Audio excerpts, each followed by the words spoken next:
അസ്സലാമു അലൈക്കും വറഹ്മത്തുള്ളാഹി വബറകാതുഹു. എല്ലാ കൂട്ടുകാർക്കും പുതിയൊരു വീഡിയോയിലേക്ക് സ്വാഗതം.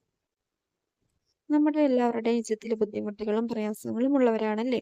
മക്കളുടെ വിദ്യാഭ്യാസം, ജോലി, വിസയുടെ പ്രശ്നങ്ങള്, രോഗങ്ങള്, മ ഭർത്താവ്, ഭാര്യ തമ്മിൽ പ്രശ്നം, അമ്മായിയമ്മ, മരുമക്കള്, ഇങ്ങനെ ഒരുപാട് പ്രശ്നങ്ങൾ അനുഭവിക്കുന്നവരാണ് നമ്മളിൽ പലരും, അല്ലേ? ആ പ്രശ്നങ്ങളൊക്കെ വീട് കിട്ടാൻ വേണ്ടിയിട്ട് നമ്മൾ പല പല മാർഗങ്ങളും ചെയ്യാറുണ്ട്. പക്ഷെ ഒന്നും തന്നെ അങ്ങോട്ട് നടക്കുന്നില്ല. ഒന്നും ശരിയാകുന്നില്ല. അതിൻ്റെയൊക്കെ കാരണം എന്താണെന്നറിയോ? നമുക്ക് നമ്മുടെ മനസ്സിൽ നമ്മൾ ആദ്യം പറഞ്ഞു പഠിപ്പിക്കണം. ഇങ്ങനെ ചെയ്താൽ എൻ്റെ ഈ ഒരു ആഗ്രഹം നടക്കും എന്ന് നമ്മുടെ മനസ്സിനെ പറഞ്ഞു പഠിപ്പിക്കണം നമ്മൾ. നമ്മൾ എന്നിട്ട് ദ്വാ ചെയ്യണം. എന്തെങ്കിലും ഒരു കാര്യം ചെയ്യുന്നതിന് മുന്നേ നമ്മൾ പടച്ചവനോട് തൗബ ചോദിക്കണം. ചെയ്തു പോയ തെറ്റുകളെല്ലാം നീ പുറത്തു തരണം.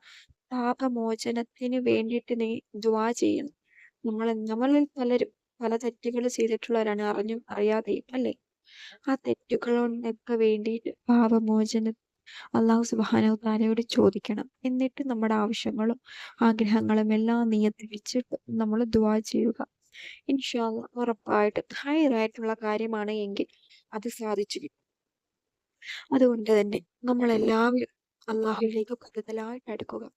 എന്നിട്ട് നമുക്ക് വേണ്ട ആവശ്യങ്ങളും ആഗ്രഹങ്ങളും എല്ലാം അള്ളാഹു സുബ്ഹാനഹു തആലയോട് ചോദിക്കുക ചോദിക്കുക. ഇന്നത്തെ വീഡിയോ ഞാൻ പറയാൻ ഉദ്ദേശിക്കുന്നത് നമുക്കെല്ലാവർക്കും അറിയാവുന്നതാണ് ഏർവാടി പള്ളിയെ പറ്റി, ഇല്ലേ?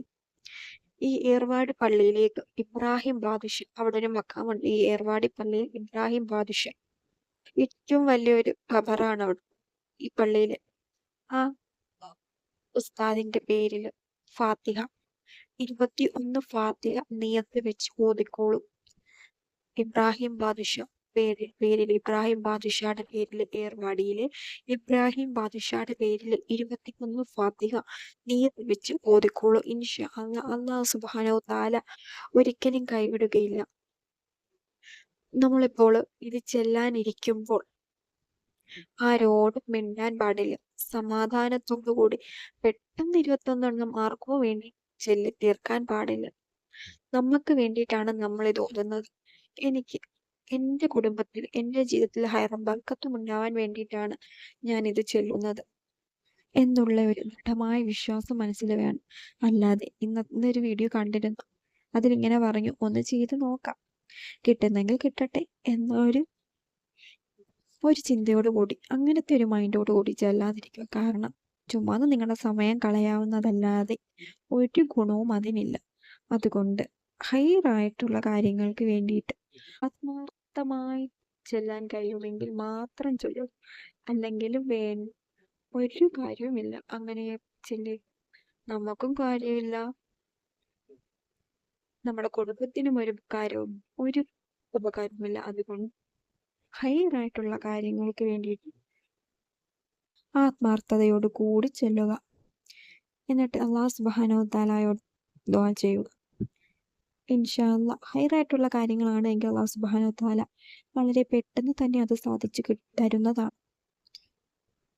ഇപ്പൊ നമ്മൾ ഒരു ഹലാലായിട്ടുള്ള കാര്യങ്ങൾക്ക് വേണ്ടിയിട്ട് മാത്രം ഇത് ഉപയോഗിക്കുക. അല്ലാതെ ഹറാമിലേക്ക് ചെന്നെത്തിക്കുന്ന ഒരു കാര്യത്തിനും ഈ ഒരു കാര്യം ചെയ്യാതിരിക്കുക. അങ്ങനെ ഒരു കാര്യത്തിന് വേണ്ടിയിട്ട് നിയ്യത്ത് വെക്കാതിരിക്കുക. കാരണം അത് നമ്മുടെ ജീവിതത്തിൽ നമുക്ക് വളരെ പ്രയാസം അനുഭവിക്കേണ്ടി വരും. അതുകൊണ്ട് നല്ല കാര്യങ്ങൾക്ക് വേണ്ടിയിട്ട് മാത്രം ഇത് ചെയ്യൂ. ഏർവാടി ഇബ്രാഹിം ബാദുഷാക്ക് 21 ഫാത്തിഹ നിയത്താക്കിക്കോളൂ. ഇൻഷാ അല്ലാഹ് ഉറപ്പായിട്ട് നിങ്ങളുടെ ആ ആഗ്രഹം എന്താണോ, എന്ത് ബുദ്ധിമുട്ടുകളാണോ, എന്ത് പ്രയാസമാണോ എല്ലാം ഇനി കിട്ടുന്നതാണ്. ഇൻഷാ അല്ലാഹ് ഇന്ന് തന്നെ നിയത്ത് വെച്ച് ചൊല്ലിക്കോളൂ. നമ്മുടെ എല്ലാവരുടെയും ജീവിതത്തിൽ ഹൈറും ബർക്കത്തും ഉണ്ടാകട്ടെ. ആമീൻ യാ റബ്ബൽ ആലമീൻ.